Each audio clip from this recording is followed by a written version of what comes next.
Kopling berfungsi ketika kita mau masukin dan pindah gigi. Kenapa motor itu harus pakai kopling? Nah, kopling itu layaknya pintu energi yang bisa memutuskan juga menyambungkan putaran mesin dari mesin ke transmisi secara instan. Pemutusan energi yang instan ini diperlukan ketika kita mau masukin dan memindahkan gigi perseneling. Kalau posisi netral, putaran mesin itu tersambung sampai ke transmisi. Tapi roda tidak muter karena masih netral. Ketika kita tarik tuas koplingnya, putaran dari mesin tidak terhubung ke transmisi. Jadi ketika kita masukin gigi, mesin tidak tersentak. Pas kita lepas tuas kopling secara perlahan, gigi sudah masuk jadi motor bisa jalan. Pertanyaannya, bagaimana kopling bisa memutuskan dan menyambungkan putaran mesin secara instan? Video ini akan jadi jawabannya. Mekanisme kopling terletak di sebelah kanan. Kalau Anda melihat bagian mesin motor yang berbentuk tabung ini merupakan tempat kopling terpasang. Kalau dibuka, kita akan menemukan banyak plat seperti ini. Pertama, kopling motor itu punya dua poros. Poros luar yang terhubung dengan poros engkol mesin, dan poros dalam yang terhubung dengan transmisi. Jadi kedua poros ini tidak terkait atau saling terbebas. Lalu ada dua jenis plat, yaitu plat kopling dan plat besi. Plat kopling merupakan komponen yang ada kampas koplingnya. Plat ini punya drat luar sehingga bisa terkait dengan poros kopling bagian luar. Namun plat kopling tidak punya drat dalam.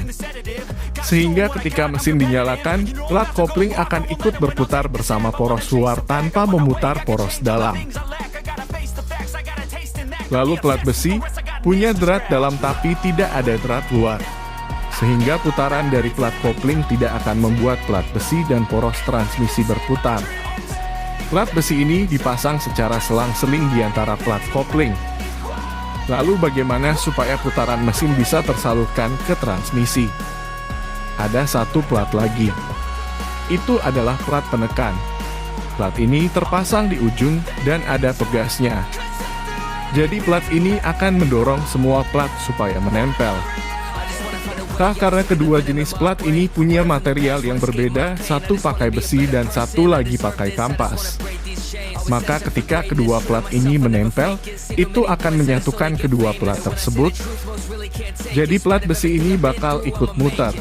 Inilah yang membuat putaran dari mesin bisa tersalurkan ke transmisi.